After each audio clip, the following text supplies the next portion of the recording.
Hey, flute players, we're going to talk about the G minor pentatonic. So, if you've learned the G minor scale, we just kind of take out notes to make this minor scale. So, instead of playing the second note, we're going to go from G to B flat, to C, to D, and then we skip E flat, and we go to F, G. So here we go, starting on G,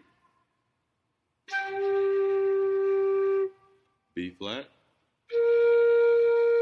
C, D, F, natural, G. Back to F, D, C, B flat, G.